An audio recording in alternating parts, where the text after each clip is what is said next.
So if we talk about the food subsidy bill, the amount that is being spent by government in the form of revenue expenditure for particularly food subsidy. So financial 2021 se we are seeing the trend is declining, but मतलब obviously for financial 23 and 24 revised estimates and budget estimates हैं, but compared to 2021 and 22, so the bill has reduced. हाँ, और उसमें सिर्फ rice and wheat दिया जाता है through the fair price shop हाँ, जो across the PDS country.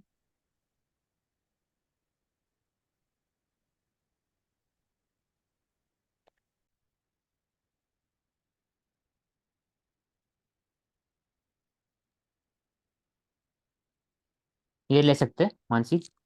Sustainable the key ingredient corporate gifting, basically जो सस्टेनेबिलिटी है, जो लाइफ मिशन है इंडिया का, तो वो हर जगह आना चाहिए। तो इसमें बात हो रहा है कि कैसे कॉर्पोरेट में भी दिवाली गिफ्ट या वेडिंग गिफ्ट में भी सस्टेनेबिलिटी का कॉन्सेप्ट है, और वहां पे भी eco friendly gifts are being given हाँ, तो to particularly increase the awareness एक अमंग द पीपल। हाँ, ई कॉमर्स वेबसाइट है, कॉन्शियस कंजम्पशन को प्रमोट कर रहे हैं, and the name of this company is Lopify. So चाहे आप मतलब बॉटल्स बात करो, सोप्स, या मतलब ये जो ऐसे मतलब रॉ मटेरियल के जैसे प्रोडक्ट्स यूज मैंने एक खरीदा था करते हैं। Bamboo stick.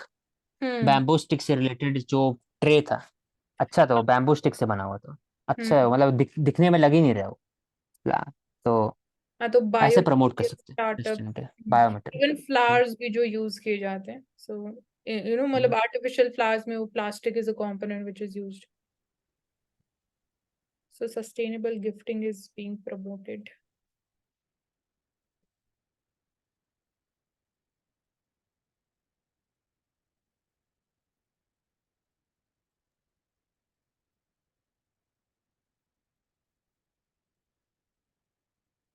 So insurance की अगर हम बात करें तो the sector is regulated by Insurance Regulatory and Development Authority of India. This is the regulator. So Olympics के around we have discussed a lot, and this is exactly a repeated topic and the article also.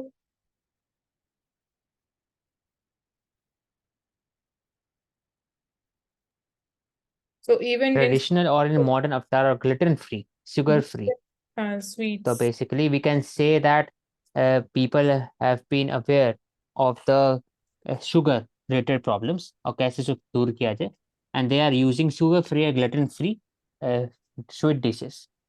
तो millet भी आ चुका है धीरे धीरे, और बाकी जगह पे गुड़ का भी बना हुआ है, जैगरी। Hmm. जैगरी यूज भी ज्यादा हो रहा है as compare to white sugar.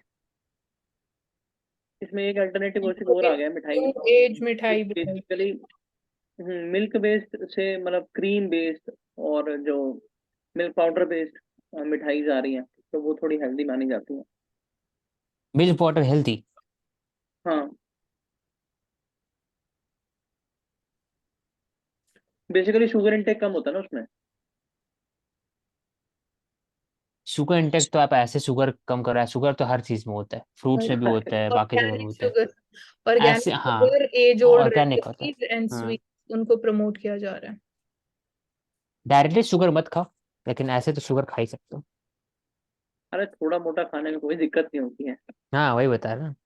फिर अब वही इस बात की हम लोग पहले भी, सस्टेनेबिलिटी, ग्रीन लाइटिंग देख लेते कोई एग्जाम्पल होगा वो तो। ग्रीन रिचुअल्स है, ग्रीन डेकोर की बात करो, लाइटनिंग, फायरवर्क्स। तो diyas made from clay and cowdung remain the best option. LED को भी यूज करना चाहिए रादर देन जो एग्जिस्टिंग लाइट।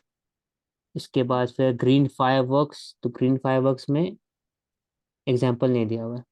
मतलब बेरियम को तो यूज वो नहीं किया जाता है, हाँ, ग्रीन फायरवर्क्स में। जो हमारे मतलब ट्रेडिशनल बेरियम को, हाँ। क्रैकर्स में बेरियम एक हार्मफुल केमिकल रहता है। ग्रीन कोशिश गिफ्ट मुझे में आप, आपसे एक चीज पूछनी है। ये जो अलग अलग स्टेट्स में दिवाली का जो सेलिब्रेशन होता है बाय द गवर्नमेंट स्पेशली, जहाँ पे मतलब सैकड़ों की तादाद में करोड़ों करोड़ों दिए जलाए जाते हैं, और बहुत ही लार्ज स्केल पे इनटेक होता है दियों का भी, और मतलब तेल भी बहुत ज्यादा खपत होता है। क्या आपको हम्म, लगता है मतलब अम, ये होना चाहिए मतलब इतने बड़े लेवल पे जहाँ तेल की मतलब इतनी डिमांड रहती है? आधे लोग ऐसे वो दिवाली पे उनको खाने को ही नहीं मिलता है, लेकिन हम हम्म, घाटों को सजाते हैं और मतलब हम्म, सड़कों को सजा देते हैं, दियों से तेल भर देते हैं। तो मतलब don't you think it's a wastage? मतलब कुछ लेवल पे करो तो सही है, मतलब इतने मेगा लेवल पे करना, क्या मानना है आपका? Diwali is basically as heritage and culture. It should be promoted, and by promoting this kind of activities, government tries to make people understand the importance of the collective mindset. कि आप एक जगह आके celebrate करो rather than using oil or using crackers on their own. उससे खपत ज़्यादा होता है एज ए इंडिविजुअल लेवल पे. फॉर एग्जांपल 1 जनवरी को यूएस में भी, सिडनी में भी, ऑस्ट्रेलिया में भी, पर्थ में भी, हर जगह कलेक्टिव फायर वर्क्स होता है. उससे पैसा कम खपत होता है, पॉल्यूशन भी कम होता है, लिमिटेड अमाउंट में होता है एज कम्पेयर टू कि इंडिविजुअली आप अगर फायर वर्क यूज कर रहे हो. तो कलेक्टिव माइंडसेट को प्रमोट करने के लिए आता है. नहीं, इंडिविजुअल तो फिर भी होता है तो वो आप डायरेक्टली फोर्सिफाई नहीं कर सकते ना, फोर्स नहीं कर सकते. हजारों साल से ट्रेडिशन जो है उसको आप एक दिन में नहीं कर सकते. लेकिन ये एक तरह से nudging mechanism by the government कि आप कैसे प्रमोट किए जाए ताकि लोग हर को 8 बजे बाहर आकर के एक जगह रुक करके देखे फायरवर्क्स, फिर वापस घर चल जाए. तो धीरे धीरे कंजम्पशन तो कम ही हुआ है फायरवर्क्स का, जो पहले होता था आज से 10-15 साल पहले, वो धीरे धीरे कम हुआ है. यहाँ लेकिन पे समय लगता है. इंटरनेशनली अगर हम बात करें तो सिंगापुर की अगर आप बात करें तो कैन सी की shared cultural heritage they will continue to celebrate that. So मतलब दिवाली सेलिब्रेशंस के अराउंड ही बात की जा रही है कि ऑब्वियसली एनुअल पब्लिक हॉलीडे भी होती है सिंगापुर में सिंस 1929 स्पेसिफिकली दिवाली के लिए. एंड देन यूएसए में अगर आप बात करें तो even there also public holidays there on kaju katli basically India soft power in the हाँ. वर्ल्ड. गुलाब जामुन, काजू कतली हाउ हर दिवाली जन को पसंद है. कोई भी ऐसा आदमी देखेंगे जिसे गुलाब जामुन पसंद नहीं है. ऑस्ट्रेलिया में भी. सो इवन मतलब it is associated with positivity also, spreading happiness and so internationally also it's very important. मतलब और भी ज्यादा एग्जांपल्स हैं यहाँ पे. Lightning up the world. And एक और एस्पेक्ट की चाइना से जब हम बात करते हैं, इवन जो लाइट्स इंपोर्ट करते हैं, डेकोरेटिव मटेरियल रहता है या काइट्स के जो मांझा रहता है, सो वो एक कंसर्न रहता है.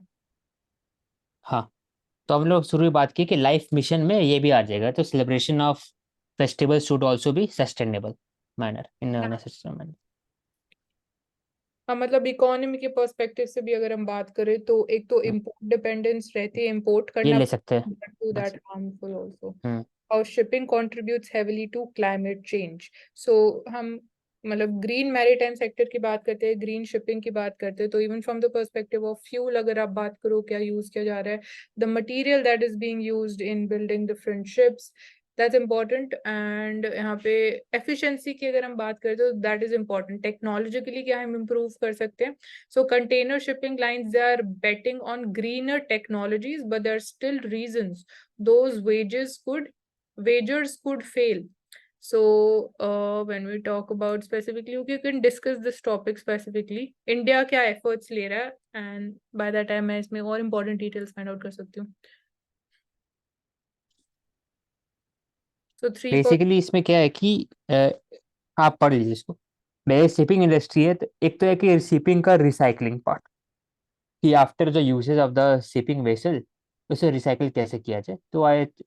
तो उसका सबसे बड़ा जो एरिया है वो गुजरात में होता है, shipping, recycling and reuse material. और ये तो हो गया, पार्ट हो गया. दूसरा होता है कि how ship is run. It is run on biodiesel, diesel. कुछ कुछ कुछ जगह कोल यूज होता है. तो तो उसके जगह पर हम लोग न्यूक्लियर प्रमोट कर सकते हैं. लेकिन न्यूक्लियर टेक्नोलॉजी अभी सिर्फ मिलिट्री सबमरीन और मिलिट्री एयरक्राफ्ट में है. तो लॉन्ग टर्म में 40 to 50 ईयर्स में न्यूक्लियर को हम लोग प्रमोट कर सकते हैं as a shipping industry also to reduce the emission. तो वही लिखा हुआ है कि maximum amount of ship will produce 100 fewer ton of greenhouse gases per day amounting to 8,000 cars. और पूरा जो इंडस्ट्री वर्ल्ड वाइड का है, logistic is dependent on the shipping industry. तो शिपिंग का सस्टेनेबिलिटी होना it is very important. So basically यहाँ वो पे आपस में कि ग्रीन हाउस गैसेज एमिशंस में कंट्रीब्यूशन की बात करें कार्गो शिपिंग में तो that is 3%. And obviously shipping के लिए जो फ्यूल की हम बात करें तो they can't be like plug in model पे वो वर्क नहीं करते, बैटरीज के थ्रू ऑपरेट नहीं कर सकते, इलेक्ट्रिकल ग्रिड के थ्रू ऑपरेट नहीं कर सकते।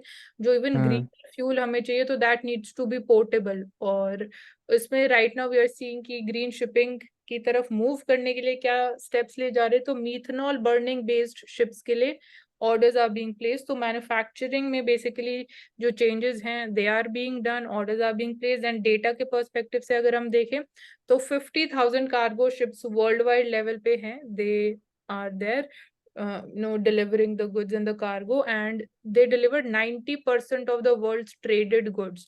so size 50,000 cargo ships deliver 90% of the world's traded goods। Examples of green fuel क्या हो सकते हैं, methanol, ammonia, hydrogen, these can be there। so green hydrogen specifically अगर हम बात करें, so fuel cells we need to look into again fuel cells कितना suitable रहेगा for the shipping industry। so ये कुछ हैं। and then international maritime organization playing important role, United Nations body है जो regulate करती है global shipping को, and this is received heavy criticism for its lagging efforts on the climate।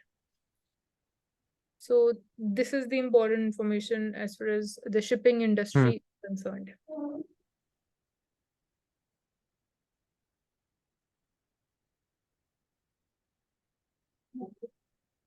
Okay, so we are done with the day and we've covered all the important topics, and the articles raised relevant points which can be there for particular topics. So that's all for the day. You can subscribe to our channel Ansarkari and stay tuned for everyday analysis videos. Thank you so much.